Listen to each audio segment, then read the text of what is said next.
हरिश्चंद्र अपने दिए हुए वचन के कारण बद्ध थे। उन्होंने दान तो दिया था, मगर दक्षिणा देनी बाकी थी और आज दक्षिणा देने का अंतिम दिन था। उस दिन में भी कुछ ही घंटे बाकी थे। राजा हरिश्चंद्र स्वयं को बेचने जा रहे थे, मगर उन्हें किसी ने नहीं खरीदा। एक बूढ़े आदमी ने उन्हें कहा कि तुम तुम्हारी पत्नी बेच सकते हो। ये बात रानी तारामती ने सुन ली थी और वो रोहिताश्व को लेकर वहां से चली गई थी। अब राजा हरिश्चंद्र बहुत सोच में डूब जाते हैं। वो सोचते सोचते तारामती और अपने पुत्र के पास आ जाते हैं। तभी रानी तारामती हरिश्चंद्र से, महाराज, आप बड़ी चिंता में दिखाई दे रहे हैं। आप जिस काम के लिए गए थे वो संपन्न नहीं हुआ क्या? नहीं तारामती, आपको कोई नहीं खरीदेगा, परंतु आपके पास बेचने के लिए एक चीज और भी है। तुम्हारे कहने का क्या तात्पर्य है? मुझे तो कुछ समझ में नहीं आ रहा। आपके पुत्र को जन्म देकर मैंने पत्नी का धर्म पूरा कर दिया। आप मुझे बेचकर अपना ऋण चुका दीजिए। तारामती, ये तुम क्या कह रही हो? मैं पत्नी को कैसे बेचूं? सत्य मनुष्य से अधिक मूल्यवान है। आप सत्य की रक्षा कीजिए। मुनिवर की बात याद है ना? और आज का समय भी समाप्त हो रहा है। आप मुझे बेचकर ऋण चुका सकते हैं। राजा हरिश्चंद्र तारामती की बात सुन निरुत्तर हो गए और तारामती की बात मानकर हरिश्चंद्र तारामती को बाजार लेकर गए और नीलामी के चबूतरे में जाकर खड़े रहे। बहुत से लोग वहां खड़े हुए। तभी हरिश्चंद्र, क्या घरेलू कामकाज के लिए कोई स्त्री खरीदनी है किसी को? मैं मेरी पत्नी को बेचना चाहता हूँ। ऐसा कहकर हरिश्चंद्र चुप हो गए। उनका मन दुख से भर गया। एक आदमी इतनी भीड़ में हरिश्चंद्र से, अरे तुम कैसे आदमी हो जो अपने पत्नी को बेच रहे हो? मैं मनुष्य रूप में पिशाच हूँ। मैं वही करूँगा जो मुझे करना चाहिए। ऐसा कहकर वो फिर से लोगों से कहने लगे। तभी एक ब्राह्मण तारामती को खरीदने के लिए राजी हो गया। मैं इसे खरीदूंगा। आप इससे क्या काम करवा लेंगे? मैं इसे मेरी पत्नी की दासी बनाऊंगा। क्या मूल्य है इसका? कोई मनुष्य अपनी पत्नी का, अपने पुत्र की जननी का मूल्य कैसे आंक सकता है? हरिश्चंद्र की ये बात सुन ब्राह्मण बहुत खुश हो गया और उसने हरिश्चंद्र को 500 सुवर्ण मुद्राएं दी और कहा, आज से तुम्हारा इस स्त्री पर कोई अधिकार नहीं है। जी ब्राह्मण देवता। ऐसा कहते ही ब्राह्मण तारामती को लेकर घर जाने लगा। तारामती की आंखें भर आई। वो हरिश्चंद्र के पास जाकर, हे नाथ, मुझे आज्ञा दीजिए। तारा। उनके मुंह से शब्द ही नहीं निकल रहे थे। अपनी माता को एक ब्राह्मण के साथ जाते देख रोहिताश्व व्यथित हो उठा। तभी रोहिताश्व अपने माँ के पीछे भागा। उन्हें आगे चलना कठिन होने लगा। अपने पुत्र का रोना देख रानी का हृदय भर आया। माँ, तुम कहाँ जा रही हो? चलो चलो, देर हो रही है। कृपया मुझे इसे साथ लेने दीजिए। ये मुझसे बिछड़कर जीवित नहीं रह पाएगा। तारावती की ये बात सुन ब्राह्मण बहुत प्रसन्न हुआ। उसने बालक का भी मूल्य चुका दिया। ये लो, ये 250 स्वर्ण मुद्राएं। मैं इस लड़के को भी खरीद लेता हूँ। पुत्र भी खरीद लिया। ब्राह्मण हरिश्चंद्र की पत्नी तारामती और पुत्र को लेकर जा रहा था और हरिश्चंद्र लाचार खड़े देख रहे थे। तभी हरिश्चंद्र मन में, अब मेरे जीने का कोई प्रयोजन नहीं है, केवल अपना ऋण चुकाना है। वो ऐसा मन में सोच ही रहे थे। तभी मुनिवर वहां आ जाते हैं। अब मैं ऋण मुक्त हो जाऊंगा। अब तो दक्षिणा दोगे ना? दिन पूरा हो रहा है। जी हाँ। हरिश्चंद्र उनके सामने थैली खोलकर रख देते हैं। बस इतना ही? ये तो बहुत कम है। 250 स्वर्ण मुद्राएं और देनी होगी। कम है, परंतु मेरे पास और कुछ भी नहीं है मुनिवर। कहाँ से भी लाओ, मैं रात को फिर से आऊंगा। हरिश्चंद्र दुखी होकर नदी के घाट की सीढ़ियों पर बैठ जाते हैं और दिन बीत रहा था। ये देख हरिश्चंद्र के मन में विचार आता है, मुनिवर को देने के लिए मेरे पास धन नहीं है। एक बार फिर से प्रयत्न करके देखता हूँ। ऐसा सोचकर हरिश्चंद्र फिर से बाजार में आकर नीलामी के चबूतरे पे आ खड़े रहते हैं और फिर से कहते हैं, क्या मुझे कोई दास के बतौर खरीदेगा? कृपया मुझे खरीद लीजिए, मुझे खरीद लीजिए। लोगों ने उन्हें पहचान लिया था और उन्हें देख, अरे ओ लालची आदमी, पत्नी को भी बेचकर धन की लालसा पूरी नहीं हुई तेरी। नहीं, मुझे खुद को भी बेचना है, किंतु जो तुम्हें खरीदेगा उस पर तुम बोझ बन जाओगे। मैं शक्तिवान हूँ, मगर बहुत दिनों से कुछ भोजन नहीं किया, इसलिए मैं ऐसा दिख रहा हूँ। क्या कोई मुझे खरीदेगा? कोई उन्हें बाजार में खरीदने के लिए तैयार न था। शमशान का रखवाला चांडाल ये सब दूर से देख रहा था।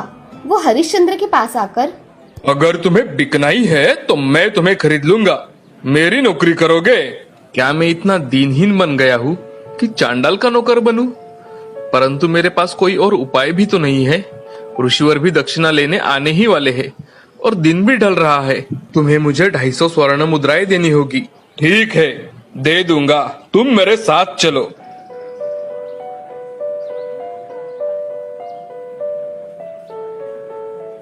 हरिश्चंद्र विश्वामित्र को दक्षिणा देकर अपने नए स्वामी के साथ चले गए। मुझे क्या काम करना होगा? जो चांडाल काम करता है वही। जो मुर्दे आए उनकी देखभाल करना, लाने वाले लोगों से चावल, कपड़ा और कर लेना। 6ठा भाग राजा को जाता है और 3 भाग मेरे होते हैं, और जो शेष रहा वो तुम्हारा होगा। जी। ऐसा कहकर हरिश्चंद्र वहाँ की झोपड़ी में रहते हैं और दूसरे दिन एक प्रेत शमशान में आता है। तभी हरिश्चंद्र, कर की राशि लाए हो? हाँ, लाए हैं। शवों का कर वसूल करने और उनका अग्निदाह देखने में हरिश्चंद्र के दिन बीत रहे थे। उस स्थान और आग की लपटों के प्रभाव से उनकी आकृति ही बदल गई थी। अब कोई उन्हें पहचान भी नहीं सकता था। जब उन्हें अपनी पत्नी और पुत्र की याद आती तो वे उदास हो जाते थे।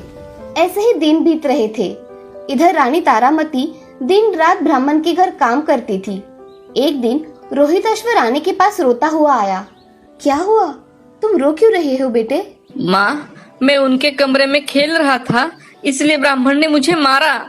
जाओ, बाग में जाकर खेलो। जाता हूँ माँ। ऐसा कहकर रोहिताश्व बाग में खेलने को गया और इधर रानी दिन भर काम करके रात को जब सोने के लिए गई तो उसे रोहिताश्व कमरे में दिखाई नहीं दिया। वो दिया लेकर रोहिताश्व को देखने निकली। तभी सभी घर छान मारा, मगर रोहिताश्व कहीं नहीं मिला। तभी उसे याद आया कि उसने ही कहा था कि बाग में जाकर खेलो। मेरा पुत्र बाग में होगा। तारामती बाग में देखने गई तो रोहिताश्व पेड़ के नीचे सो गया था। ये देख तारामती उसके पास गई और उसको उठाने लगी। तभी, इसका शरीर तो ठंडा है, ये निशान कैसा है? मेरे बेटे को सांप ने काट लिया। उसकी आंखों में आंसू आने लगे। वो बेटे का शव लेकर घर में आई और ब्राह्मण को जगाया। मेरा पुत्र मर गया है, इसका क्रियाकर्म करने के लिए मुझे कुछ पैसे दीजिए। ऐसा? तुम्हें 2 वक्त की रोटी देते हैं, वो क्या कम है? रानी ने एक शब्द भी नहीं कहा और बेटे का शव लेकर शमशान चली गई। शमशान के द्वार पर चांडाल ने उसे रोका। क्या चाहिए? घूंघट से ढका हुआ रानी का चेहरा हरिश्चंद्र को दिखाई नहीं दिया। क्या तुम चावल और कर का पैसा लाई हो? नहीं। तभी हरिश्चंद्र की दृष्टि शव के मुख पर पड़ी। वो सुन्न हो गया। ठहरो, बालक का मुख तो राजकुमारों जैसा है। ये कौन है? ये राजकुमार ही है, हरिश्चंद्र का पुत्र है। क्या कहा तुमने? मेरा पुत्र? मेरा पुत्र? तारामती वो जाना पहचाना स्वर सुनकर उस दाढ़ी वाले चेहरे को ध्यान से देखने लगी और कहती है, आप इतने दुखी क्यों हुए? मुझे अपना मुख दिखाइए मेरे स्वामी। हाँ, मैं वही अभागा हूँ, परंतु कपड़ा और चावल तो तुम्हें देने ही होंगे। मेरे पति कभी राजा थे, आप चांडाल है। आप अपने पुत्र के क्रियाकर्म पे भी कर लेंगे। तारामती, मुझे कर लेना ही होगा। अपने मालिक का कर मैं नहीं छोड़ सकता। मगर मेरे पास कुछ भी नहीं है। कर नहीं तो उसके बदले में अपनी आधी साड़ी फाड़ कर दे दो। तब तो मेरे पास तन ढकने के लिए पर्याप्त कपड़े भी नहीं रहेंगे।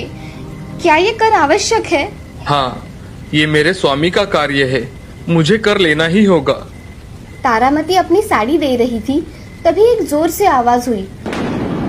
उन्होंने उस ओर देखा तो चांडाल खड़ा था। हरिश्चंद्र, तुम्हारी परीक्षा पूरी हुई। कैसी परीक्षा? चांडाल के उत्तर देने से पहले ही वहाँ एक दिव्य घटना घटी। देवता स्वर्गलोक से उतर आए और इंद्रदेव आगे आए। हरिश्चंद्र, हम सत्य के प्रति तुम्हारी निष्ठा की परीक्षा ले रहे थे, तुम उसमें सफल रहे। देवराज, ये कैसी परीक्षा है? कि मेरा पुत्र ही चल बसा। इंद्र इस पर सिर्फ मुस्कुराए और हरिश्चंद्र रोहिताश्व के शव को देखने लगे। तभी रोहिताश्व खड़ा होकर मुस्कुरा रहा था।